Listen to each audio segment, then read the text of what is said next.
हिंदी कहानी राजगुरु की चाल। तेनालीराम की कहानी। तेनालीरामन की ईमानदारी का पुरस्कार। तेनालीराम से चिढ़ने वाले कुछ ब्राह्मण एक दिन राजगुरु के पास पहुंचे, क्योंकि वे सभी अच्छी तरह जानते थे कि राजगुरु तेनालीराम का पक्का विरोधी है और तेनाली से बदला लेने में वो उनकी मदद जरूर करेंगे। राजगुरु और ब्राह्मणों ने मिलकर सोचा क्यों न तेनालीराम को अपना शिष्य बनाने का बहाना किया जाए। शिष्य बनाने के नियमानुसार तेनालीराम के शरीर को दागा जाएगा और इस प्रकार हमारा बदला भी पूरा हो जाएगा। फिर राजगुरु उसे निम्न कोटि का ब्राह्मण बताकर अपना शिष्य बनाने से इनकार कर देंगे। अगले ही दिन राजगुरु ने तेनालीराम को अपना शिष्य बनाने की बात बताने के लिए उसे अपने घर बुलवाया। चतुर तेनालीराम राजगुरु की बात सुनकर तुरंत समझ गया कि दाल में जरूर कुछ काला है। आप मुझे अपना शिष्य कब बनाएंगे? तेनालीरामन ने कुछ इस अंदाज में पूछा कि राजगुरु को उस पर बिल्कुल भी शक न हो। इस मंगलवार को मैं तुम्हें अपना शिष्य बनाऊंगा। उस दिन तुम स्नान करके मेरे द्वारा दिए गए नए वस्त्र धारण करके मेरे पास आ जाना। उसके बाद तुम्हें 100 स्वर्ण मुद्राएं भी दी जाएंगी। उसके बाद विधिवत तरीके से मैं तुम्हें अपना शिष्य स्वीकार कर लूंगा।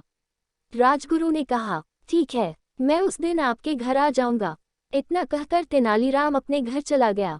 घर पहुंचकर उसने यही सब बातें अपनी पत्नी को बता दी।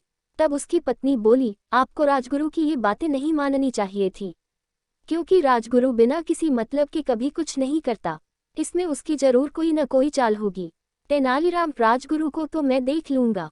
अगर वो शेर है तो मैं सवा शेर हूँ। अच्छा, तो फिर आप क्या करोगे? पत्नी ने पूछा।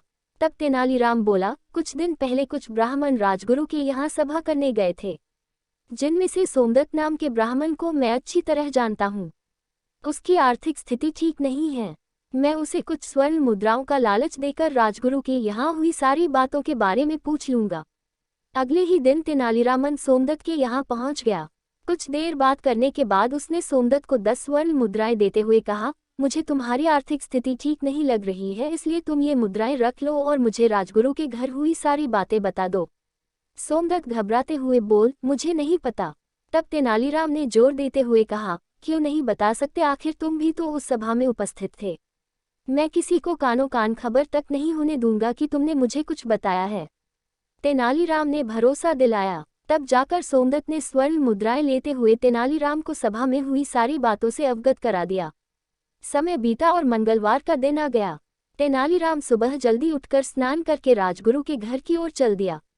राजगुरु के घर पहुंचने पर उसने राजगुरु द्वारा दिए गए सुंदर वस्त्र धारण कर लिए। इसके बाद राजगुरु ने उसे 100 स्वर्ण मुद्राएं देकर बैठने के लिए कहा, क्योंकि नियम के अनुसार अब तेनालीराम को शंख और लौह चक्र से दागा जाना था, इसलिए उन्हें आग में तपाया जा रहा था। जैसे ही वे पूरी तरह तप गए तभी तेनालीराम 50 स्वर्ण मुद्राएं राजगुरु की ओर फेंकते हुए बोला, आधी ही बहुत है, आधी आप वापस रख लीजिए। इतना कहकर तेनाली वहां से भाग गया। अब राजगुरु और ब्राह्मण भी तपे हुए शंख और लौह चक्र लेकर तेनालीरामन के पीछे पीछे दौड़ने लगे। यह नजारा देखने के लिए रास्ते में काफी भीड़ इकट्ठी हो चुकी थी।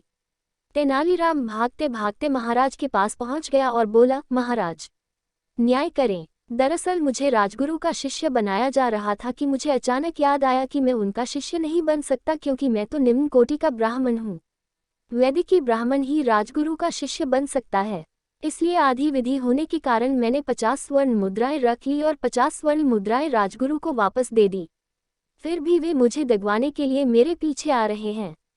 अब राजगुरु और सभी ब्राह्मण भी वहां आ पहुंचे तो महाराज के पूछने पर राजगुरु को स्वीकारना पड़ा कि तेनालीराम उनका शिष्य नहीं बन सकता। राजगुरु ने असली बात छिपाते हुए महाराज से क्षमा मांगते हुए बोले, मैं यह भूल गया था कि तेनालीराम निम्न कोटि का ब्राह्मण है। तभी महाराज बोले, तेनालीराम की ईमानदारी के लिए तो उसे इनाम मिलना चाहिए। इतना कहते ही महाराज ने तेनालीराम को 1000 स्वर्ण मुद्राएं इनाम के तौर पर दे दी। बेचारे राजगुरु और ब्राह्मणों की बदला लेने की योजना तो धरी की धरी रह गई। ऐसी ही और कहानियों को सुनने के लिए चैनल को सब्सक्राइब कीजिए और वीडियो को लाइक करना ना भूलें। धन्यवाद।